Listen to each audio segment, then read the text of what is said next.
صباح الفل والعسل والياسمين على احلى واجمل متابعين. النهارده الفيديو بتاعنا مش روتين. النهارده ترتيب النيش بطريقه سهله جدا، هتخليكي تبصي للنيش بتاعك كده وتقولي له انت بقيت قمر قمر قمر. ترتيب سهل وبسيط. طبعا في الاول انا هوريلكم بقى انا طبعا غيرت لون النيش من اللون البني، عملته شامبيه ذهبي. طبعا فضيته، بص الحاجه بقى بتاعته. طبعا النيش ده يعني بجد اخد كميه حاجات رهيبه. انا بوريلكم بقى المنظر، يعني الدنيا كلها اتكعبلت بس علشان افضي النيش. بصوا العلب دي علب تلاجة بس ازاز، بس انا بخاف بجد استعملها لانها تقيلة جدا. وده رف انا عملته في المطبخ، لملي حاجات كتير جدا، هبقى اعمل لكم عنه فيديو واوريلكم بجد انا قد ايه مبسوطة جدا ان انا عملته. ده شكل النيش وانا فكاه ومفضية كل الحاجة اللي فيه. بصوا بقى، طبعا الحاجة اللي جوه النيش، يعني انا من فترة قريبة قبل ما انزله كنت بقى مفضياه وغسلة الحاجة وتمام. بس لما حطيتهم طبعا كده زي ما انتوا شايفين لموا تراب، فمسكت بقى ايه، مناديل مبللة ومسحت كل الحاجة اللي قدامكم دي لان هي اساسا نظيفة. لكن لو بقالها فترة طويلة ما اتغسلتش يبقى تغسليها وتمسحيها بفوطة ناشفة. دلوقتي بقى نعمله مع بعض الشباك بتاع السفرة. بصوا كمية تراب رهيبة، التراب حتى لونه اسود بيبهدل لي الدنيا. طبعا انا خلاص خلصت بقى الشباك، نضفته ومسحته ودعكته كمان بالمية ورشيته وخليت الدنيا زي الفل، وسيقت الارض ورجعت الحاجة اللي انا مسحتها. طبعا كنت حطاها في الانتريه، رجعتها تاني فين بقى؟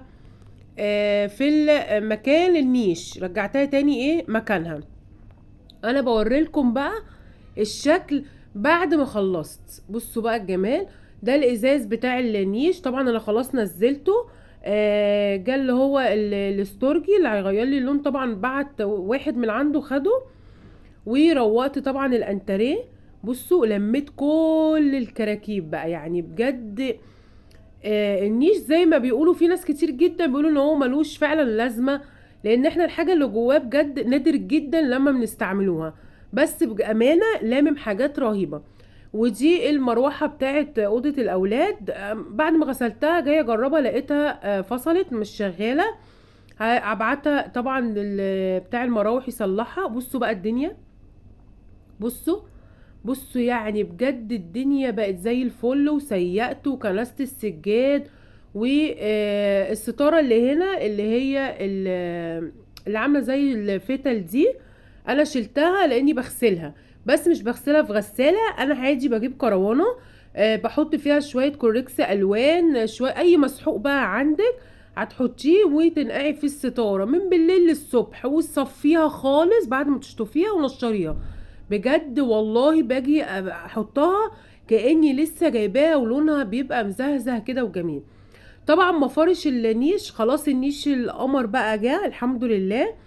طبعا الفيديو ده انا عامله لكم على فترات، لاني طبعا الاستورجي خد وقت عقبال ما عمله تقريبا 10 ايام. بعد ما النيش بقى جه حطيت بقى طبعا الازاز بتاعه اللي رفوف الازاز ومسحتها بالجلانس. والمفارش دي انا جايباها والله بجد من 9 سنين تقريبا. بسم الله ما شاء الله شكلهم حلو ونضاف. طبعا انا مش هغيرهم، هو يعني افترى وخلاص. ولا امكانياتي دلوقتي متسمحش ان انا اجيب. انا رحت سألت لقيت اسعار رهيبة. طب وعلى ايه؟ طب انا حاجتي موجودة عندي لسه، لسه يعني كويسة، مش انا ما هلكتهاش فاغيرها ليه؟ طبعا جبت المفارش بعد ما كنت غسلاها، برضو بنقعهم يا جماعة بس في مية وكلوريكس الوان واي نوع مسحوق عندك. وحطيت بقى المفارش، انا بحط في كل رف 3، انتي بقى وذوقك عايزة تحطي 2 براحتك. دلوقتي بقى انا بحط بقى ايه، برتب الكاسات فوق. انا بحب دايما احط الكاسات فوق لما نحط فيها بقى عصير او حاجة ساقعة او الكلام ده. انا عندي 3 مقاسات للكاسات، اللي هو الرفيع الطويل الصغير واللي اكبر شوية. يعني الرف اللي فوق بحط فيه الكاسات. بصي يعني اعملي بقى اللي انت عايزاه في ترتيب النيش بتاعك براحتك، رتبيه براحتك. عايزه بقى انت تحطي حاجه فوق مختلفه عني براحتك، بس انا بحب الترتيب ده. انا فضلت ان انا الرف الاولاني احط فيه الكاسات زي ما انا بقول لكم. طبعا انتوا زي ما انتوا شايفين انا لابسه الكمامه، لاني طبعا انا ما بظهرش بوشي. وغير كده طبعا النيش كله مرايات، فلو طلعت تعبان بوشي فقلت طبعا اسهل حاجه ان انا البس كمامه. والله العظيم بجد انا يعني الواحد بيتمنى ان هو يظهر على متابعينه يشوفوه ويعرفوه. بس يعني مش وقتها، بإذن الله بإذن الله. حابة اظهر معاكم وكل حاجة، عشان حتى اقدر اعمل معاكم فيديوهات احلى من اللي انا بعملها. على قدروا نعملوا مع بعض حاجات كتير، ممكن نعملوا تحديات، ممكن اللي انا اعمل روتين في البيت وانا مش متأيدة. لان بجد التصوير ان انتي في لقناة ما بتظهرش بوشها، والله بأمانة تصوير صعب جدا جدا جدا. تخيلي ان انت بس عايزه تجيبي ايديكي، بس ان انت بتعملي مثلا بتروقي السرير او بتروقي الانتريه او ايا كان بتعملي روتين هو صعب جدا وبيبقى مجهد علينا قوي قوي قوي للي ما بيطلعوش بوشهم. لكن طبعا اللي بيطلعوا بوشهم بيتعاملوا عادي، بيحطوا الستاند وبيفتحوا كاميرا التليفون، وهو التليفون بيصور لوحده، ما بتبقيش انتي محددة اماكن معينة.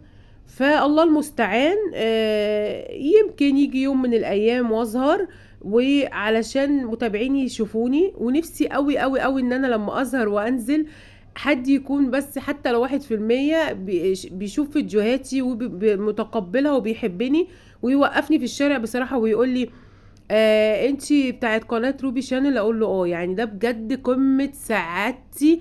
احس ان انا بجد اتولدت من جديد، شيء هيبسطني جدا ويفرحني. بصوا بقى الرف التالت انا هحط فيه اللي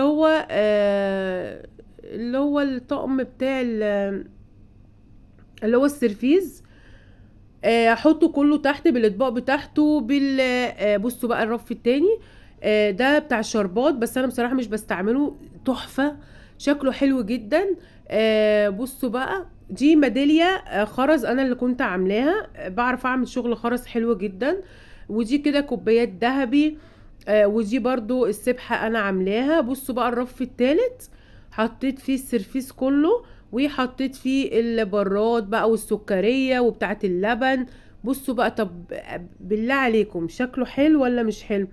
دي احسن مرة انا يعني رتبت فيها النيش. وباذن الله اشوفكم على خير، ومتنسونيش اللايك والاشتراك في القناة يا احلى متابعين. مع السلامة.